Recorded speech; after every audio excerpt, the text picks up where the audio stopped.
विभाग आपल्याकडे आहे. आणि यानंतर आत्ताची सर्वात मोठी बातमी, दसरा मेळाव्याला शिवाजी पार्कवर उद्धव ठाकरेंचाच आवाज घुमणार आहे. कारण शिवाजी पार्कवर दसरा मेळावा घेण्यासाठी ठाकरे गटाला आता परवानगी मिळाली आहे. महानगरपालिकेनं ही परवानगी दिल्याचं कळतंय. शिंदे गटानं सुद्धा परवानगीसाठी एक पत्र दिलं होतं, पण त्यांनी आपलं पत्र मागे घेतलं. त्यामुळे ठाकरे गटाचा शिवाजी पार्कवर दसरा मेळावा घेण्याचा मार्ग मोकळा झाला. 24 ऑक्टोबरला शिवाजी पार्कवरती उद्धव ठाकरेंच्या नेतृत्वात ठाकरे गटाचा दसरा मेळावा संपन्न होणार आहे. वेदांत नेप माहिती देतात. वेदांत, महानगरपालिकेनं अखेरीस परवानगी दिल्याचं कळतंय. काय अपडेट्स आहेत?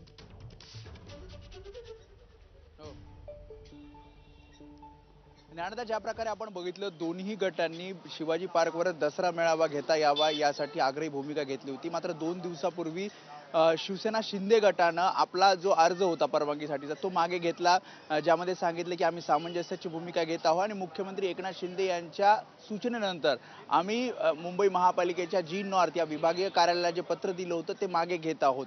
त्याच्यानंतर आता मुंबई महापालिकेकडून जी माहिती मिळते त्यामध्ये शिवसेना ठाकरे गटाला शिवाजी पार्कवर दसरा मेळाव्यासाठीची परवानगी देण्यात आलेली आहे. तसं पत्र मुंबई महापालिकेच्या जी नॉर्थ विभागीय कार्यालयात तयार आहे. मात्र अद्याप ठाकरे गटाच्या कोणीही प्रतिनिधीने ते पत्र घेतलेलं नाही. मात्र आता ही परवानगी मिळालेली आहे. त्यामुळे 24 ऑक्टोबरला शिवसेना ठाकरे गटाचा दसरा मेळावा तिथे होणार आहे. उद्धव ठाकरे हे त्या ठिकाणी सर्व शिवसैनिकांना संबोधित करणार आहेत. खरं तर आपण आतापर्यंत सगळ्या घडामोडी बघितल्या तर 7 ऑगस्टला दोन्ही गटांनी हे पत्र दिलं होतं आणि पत्र मागे घेतल्यानंतर अर्थातच ज्या प्रकारे निकष आहे त्या निकषानुसार आता ह्या ठाकरे गटाला परवानगी मिळालेली आहे. ज्ञानदा, ही परवानगी देताना काही अटी किंवा नियमांचं पालन सुद्धा ठाकरे गटाला करावं लागणार आहे का? महानगरपालिकेने या संदर्भात काही विशेष निर्देश दिल्याचं कळतंय का?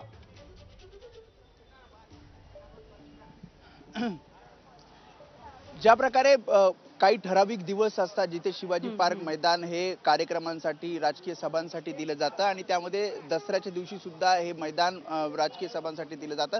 आणि आतापर्यंत जी परंपरा आपण बघितली शिवसेनेचा दसरा मेळावा त्या ठिकाणी होतो आणि त्यानुसार ज्या काही म्हणजे पोलीस परवानग्या असतील किंवा आवाजासंदर्भातील बंधनं असतील किंवा मग कायदा सुव्यवस्थेच्या काही सूचना असतील त्या सूचना वेदांत, मी दरवर्षी थोडंसं थांबवते तुला, कारण ठाकरे गटाचे नेते सचिन अहिर सध्या आपल्या सोबत आहेत.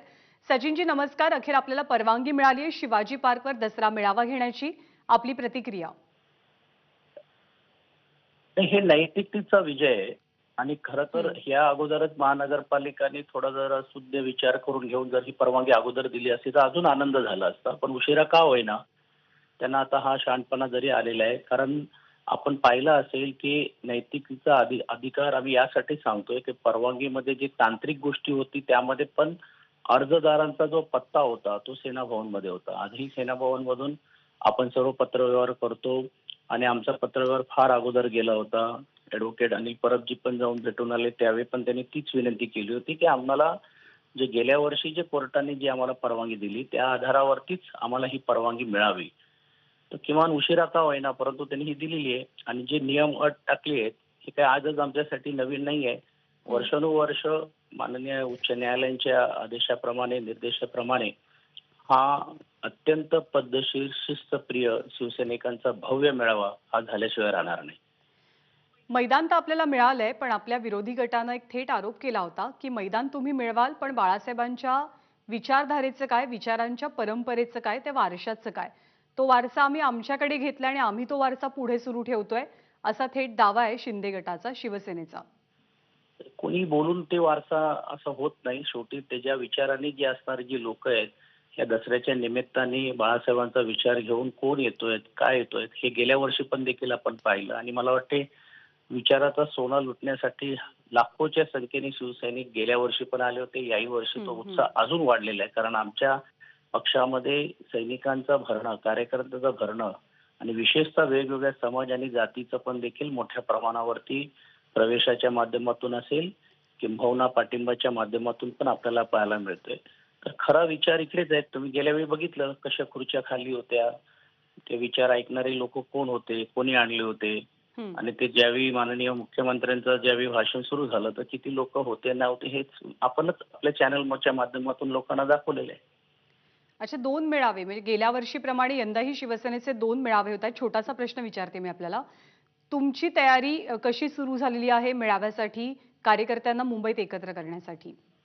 मोठ्या प्रमाणावरती झालेलं आहे आणि आमची एक शिस्तप्रिय संघटना असल्यामुळे प्रत्येक विभाग प्रमुख, जिल्हा प्रमुख यांना सूचना दिलेल्या आहेत. त्यावेळी कोणी यायचं, कसं आणायचं, लोकांना स्वतःच्या खर्चानी कोणालाही कुठच्याही प्रकारे जबरदस्ती न करता जे कार्यकर्ते येत आहेत त्यांना आणण्याचं काम होईल. विशेषतः मी तुम्हाला माहितीसाठी सांगतो की आमच्याकडे आता उलट परिस्थिती आहे की लोकांची यायची तयारी मोठ्या प्रमाणावरती, पण जी व्यवस्था आपले जिल्हा प्रमुख करू शकतात त्या व्यवस्थेमध्ये मोठ्या संख्येने लोक इकडे स्वतःहून येणार आहेत किंवा आणले जाणार आहेत. आभार आपले आपल्या प्रतिक्रियेबद्दल. आणि ठाकरे गटाचे खासदार अरविंद सावंत सुद्धा आपल्या सोबत आहेत. अरविंद सावंतजी नमस्कार. आपल्याला मैदान मिळालंय फायनली, पहिली प्रतिक्रिया. अतिशय आनंद झालेला आहे. खर तर तो आमचा न्याय हक्क आहे, हक्क नव्हे न्याय हक्क आहे असं शब्द वापरतो. वंदनीय हिंदू हृदय सम्राट शिवसेना प्रमुख बाळासाहेब ठाकरेंच्या विचारानं भारीच झालेली ती भूमी आहे.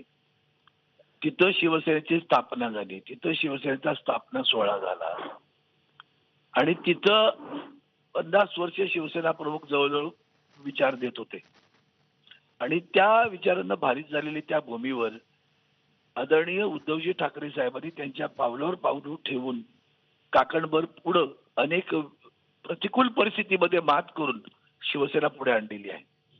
आणि म्हणून गेल्या वर्षी सुद्धा तुम्ही पाहिलं असेल 10 कोटी रुपये एसटीला पैसे कॅश दिल्याची चौकशी आजपर्यंत झाली नाही. बरं, ईडी झोपलेली आहे अजून आणि त्या पैशाच्या कॅश देऊन गाड्या बुक करून सुद्धा बीकेसीला लोक जमली नव्हती आणि आलेल्या लोकांना माहिती नव्हतं कशासाठी आलेलं आहे. इथं सगळे येणारा शिवसैनिक हा भारीच झालेला असतो. सुरुवात मराठी माणसाच्या न्याय हक्कासाठी झाली आणि मग देशाच्या रक्षणासाठी, हिंदुत्वासाठी झाली. या सगळ्या विचारांनी त्यांनी जे संबंध देशाला दिशा दिली वंदनीय शिवसेना प्रमुखांनी, त्या भूमीवर आता तर म्हणजे उत्साहाला उधाण आलेलं असेल.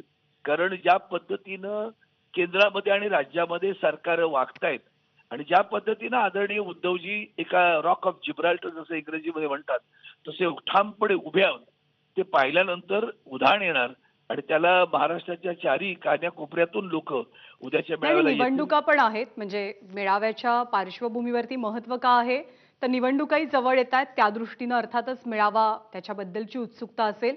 मैदानाची लढाई संपलेली असली तरी बाळासाहेबांच्या विचारांचा वारसा यावरनं सुरू असलेली लढाई किंवा वाद अजूनही तसाच पाहायला मिळतोय. अरविंद सावंतजी आभार आपले, आपण सविस्तर प्रतिक्रिया दिली त्याबद्दल. सध्या मंत्री छगन भुजबळ बोलतात, आपण थेट जातोय.